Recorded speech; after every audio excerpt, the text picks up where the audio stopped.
Be me 23, chronic overthinker with the social skills of a Windows 95 computer.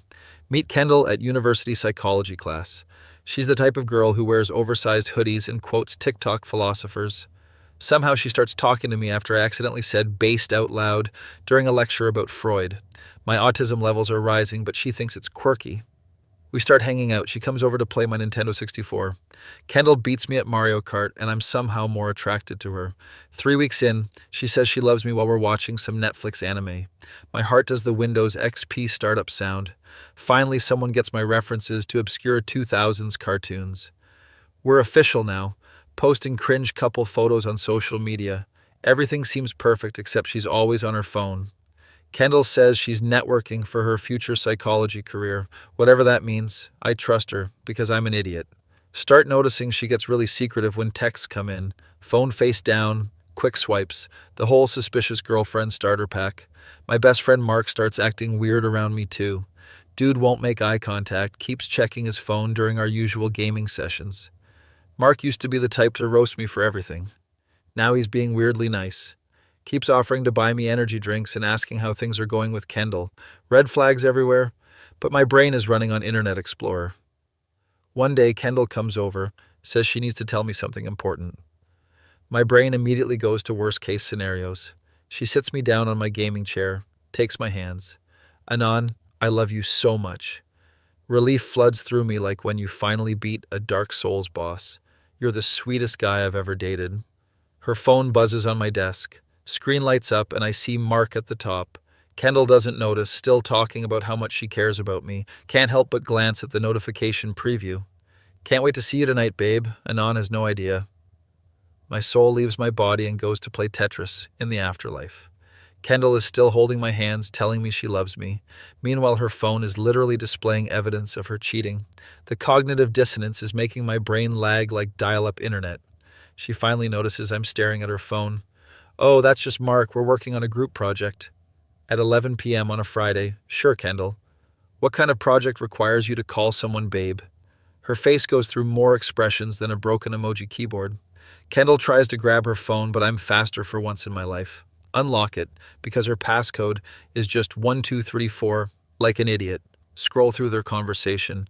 Months of flirting, planning meetups, talking about me like I'm some kind of placeholder boyfriend. Anon is so clueless, makes this easier. He probably thinks we're just friends, lol. Can't believe he hasn't figured it out yet, Mark. Told you he's too autistic to notice anything. That one hits different, like emotional critical damage. My depression levels are now over 9,000. Kendall is trying to explain, but sounds like the adults in Charlie Brown. It's not what it looks like. Classic line from the Cheater's Handbook.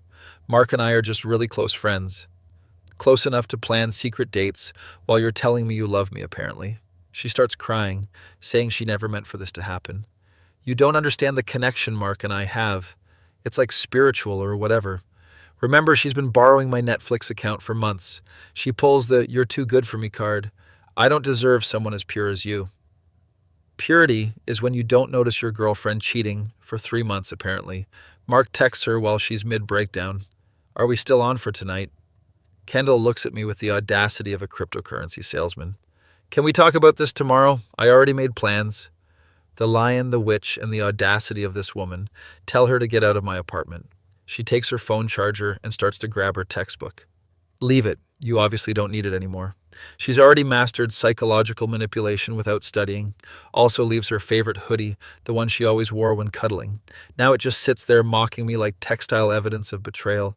Sit alone in my gaming chair, staring at the ceiling.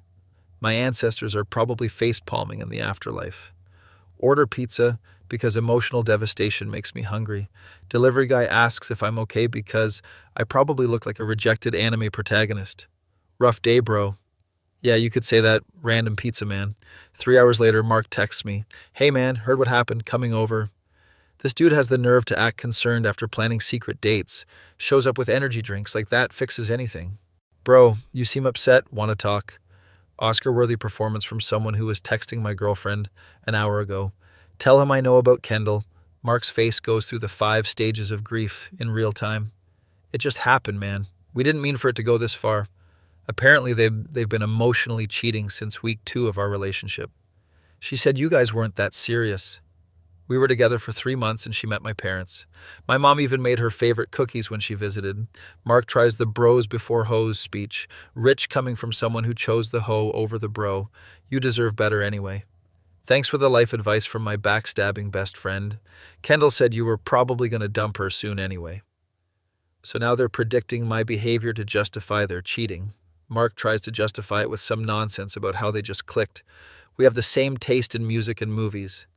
So do half the people on Earth. Doesn't mean you cheat with them. He leaves, and I'm sitting here processing this betrayal. Realize I have to tell people what happened. Explain to my roommate why there's a random hoodie on our couch.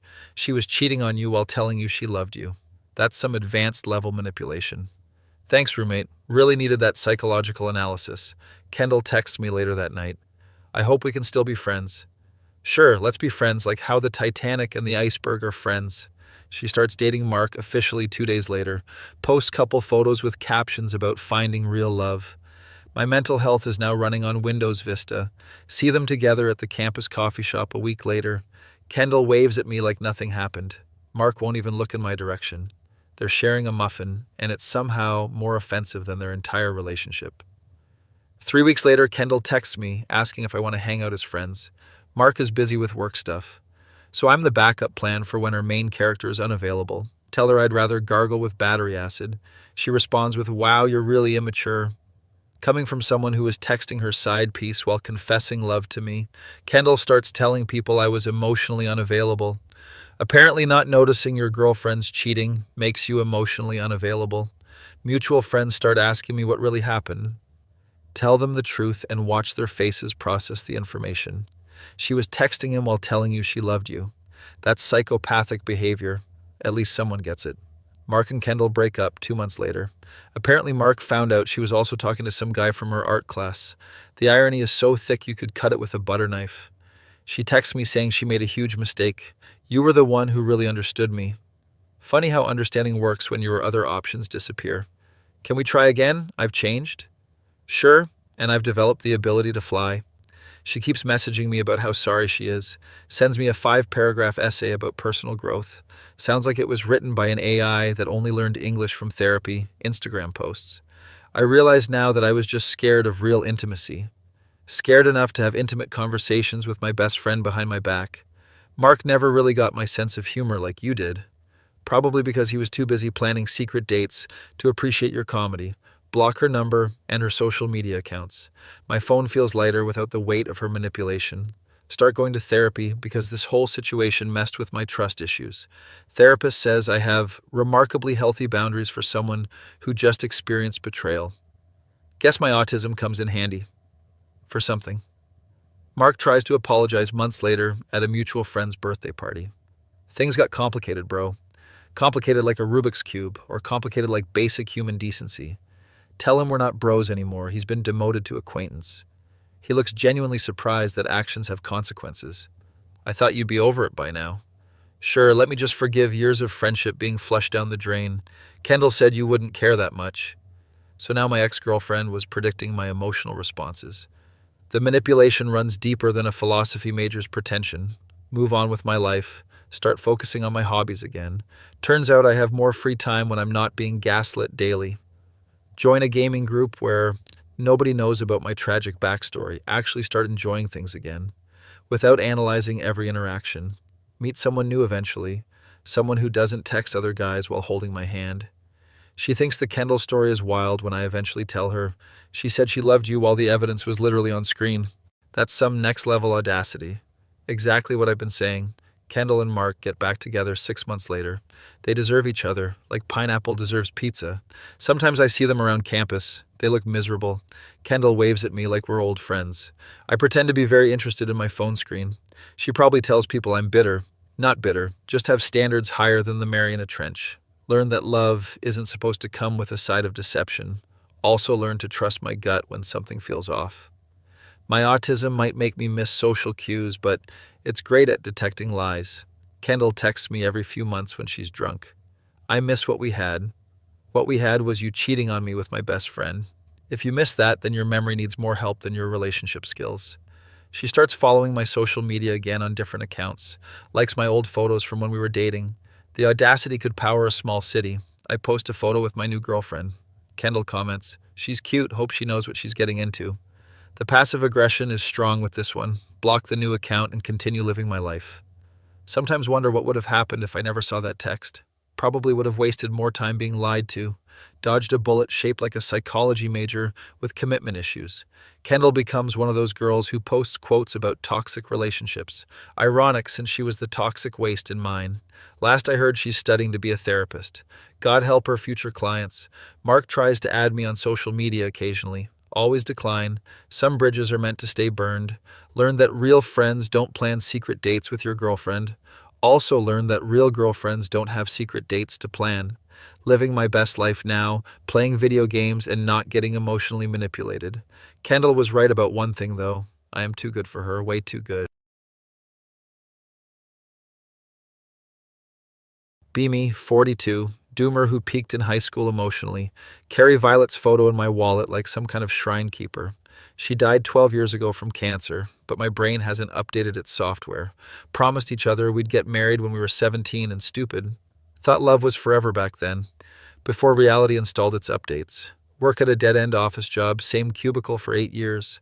Coworkers think I'm the weird, quiet guy who never talks about dating.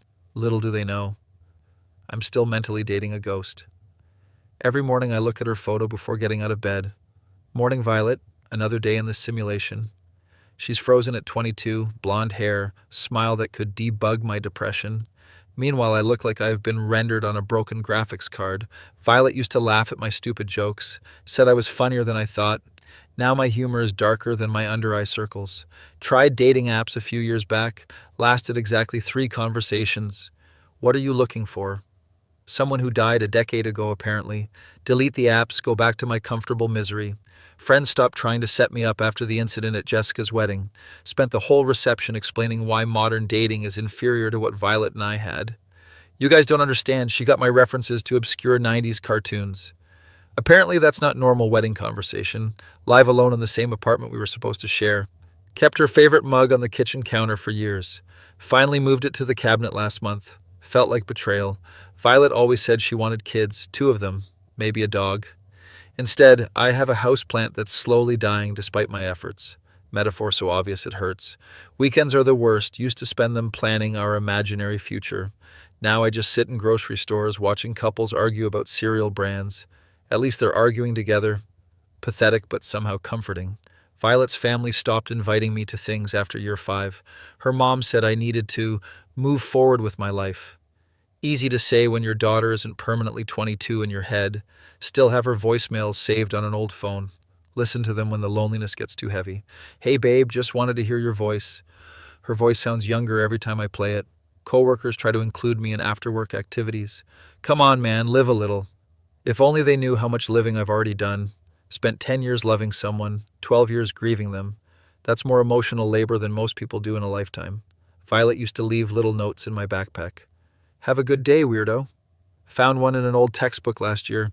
Cried in a Barnes & Noble, middle-aged man crying over a post-it note. New personal low. Tried therapy briefly. Therapist kept using the word closure. Closure is for people who want to forget. I want to remember everything, even if it's killing me slowly. Violet had this laugh that sounded like she was surprised by her own joy. Haven't heard laughter like that since she died. Everyone else laughs like they're performing happiness. Go to her grave every month. Tell her about my boring life. Work is still meaningless. I still hate small talk. Remember when you said I'd figure out what I wanted to do with my life? Plot twist. What I wanted to do was grow old with you. Other graves have fresh flowers.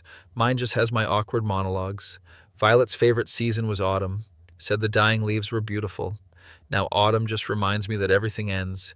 Even the good stuff. Especially the good stuff. Started a journal because Violet always said I should write more. Turns out my writing is just different ways to say I miss her. 12 years of variations on the same theme. Coworker asked me why I never talk about my love life. It's complicated. Understatement of the decade. Violet used to say I overthought everything. Just be present, stop living in your head. Ironic, since now she only exists in my head. Tried watching the shows we used to love together. Can't get through 5 minutes without hearing her commentary. This character is obviously going to betray everyone. She was always right about plot twists, wrong about her own ending. Grocery shopping is weirdly difficult. Still automatically reached for foods she liked. Cashier once asked if I was cooking for someone special. Yeah, someone very special. Didn't mention she's been dead for over a decade. Violet wanted to travel, had a whole list of places, found the list in her journal after the funeral. Paris with my future husband. That was supposed to be me. Instead, I've traveled exactly nowhere, emotionally or geographically. Her photo is fading, colors not as bright as they used to be. Kind of fitting. My memories are fading too. Can't remember the exact sound of her voice anymore. That realization hit harder than her actual death. Bought a new car last year, first major purchase since she died. Sat in the parking lot for an hour trying to imagine her reaction. It's very practical, very you. Even my imaginary conversations with her are boring now. Violet's birthday is next week. She would have been 34. Still buy her a cake, sit alone and pretend we're celebrating. Neighbors probably think I'm having the world's saddest parties. They're not wrong. Tried online grief support groups. Everyone talks about moving on. Moving on implies there's somewhere better to go. This grief is the last thing connecting me to her. Letting go feels like killing her again. Violet used to worry about me being alone. Promise me you'll find someone who makes you laugh. Sorry, babe, my humor died with you. Coworkers invited me to a barbecue, actually considered going. Then remembered I'd have to explain why I don't have a +1. My girlfriend is dead, kills conversations faster than cancer killed her. Stayed home, ordered pizza, ate it while looking at her photo. This could have been us, eating overpriced BBQ and complaining about the weather. She would have stolen fries off my plate. Always did that. Said hers tasted better when they were mine. Now all my food tastes like nothing. Violet had plans for us, detailed 5-year goals. Year 1, move in together. Year 2, get engaged. Year 3, married. Year 4, first kid. Year 5, house with a yard. We made it to year 2 before her body started the countdown. Spent her last months pretending everything was normal. We'll travel when you're better. We'll get that dog when you're stronger. We both knew better but kept playing pretend. Her last words were, take care of yourself. 12 years later, still working on that promise. Define taking care, because I'm technically still breathing. That counts as success in my book. Violet would be disappointed in who I became. She believed I'd do something meaningful with my life. Instead, I became a professional mourner with a boring day job. Excellence in the field of being tragically stuck. Found old photos on my computer. Violet making faces at the camera. She was always trying to make me laugh during photo sessions. Stop being so serious, it's just a picture. Turns out it wasn't just a picture, it was evidence. Proof that I was once capable of joy. Coworkers think I'm antisocial. Don't realize I'm just socially retired. Gave all my emotional energy to one person. When she died, the account closed permanently. Violet used to drag me to parties, said I needed to practice being social. Now I practice being invisible instead, mastered the art of existing without participating. PhD in presence without engagement. Her mom calls sometimes, asks how I'm doing. Fine has become my default response to everything.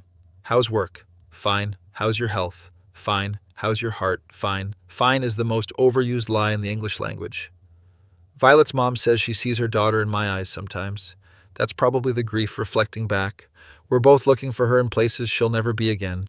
12 years of she would have loved this. Seeing things through dead eyes gets exhausting. Violet had opinions about everything, passionate and ridiculous ones. Pineapple on pizza is a crime against humanity. Now I eat pineapple pizza just to argue with her memory. She always won our arguments anyway. Even dead, she's still winning. Tried rearranging my apartment, make it less like a shrine. Lasted 3 days before putting everything back. Muscle memory for grief is stronger than muscle memory for change, Violet said. I was stubborn. Guess death doesn't cure that. Coworker got engaged, asked for relationship advice. Cherish every boring Tuesday. They looked confused, probably expected something more conventional.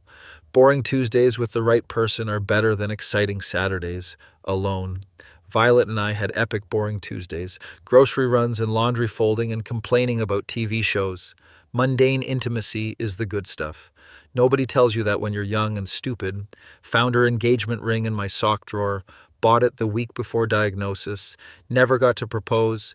Timing is a cosmic joke. Ring just sits there. Monument to almost 12 years of almost might have been, if only built a whole museum of missed opportunities. Admission is free, but the gift shop will ruin you. Violet would think this is all very dramatic. You're being ridiculous. Go live your life. Easier said than done when your life was supposed to include someone else. Everything feels like settling for less, like being served decaf when you ordered espresso. Technically coffee, but missing the essential element. Violet was my caffeine. Now everything is just warm brown water. Her photo is on my nightstand, first thing I see every morning. Another day in paradise, V. She used to roll her eyes at my sarcasm. Now there's nobody to roll their eyes at my dark humor. Audience of one became audience of none. Performing grief for an empty theater. Violet always said I'd find my purpose eventually. Turns out my purpose was loving her. When she died, I became professionally unemployed in the meaning department. 12 years of being an expert in nothing useful. Coworkers talk about their weekend plans. I nod and contribute nothing.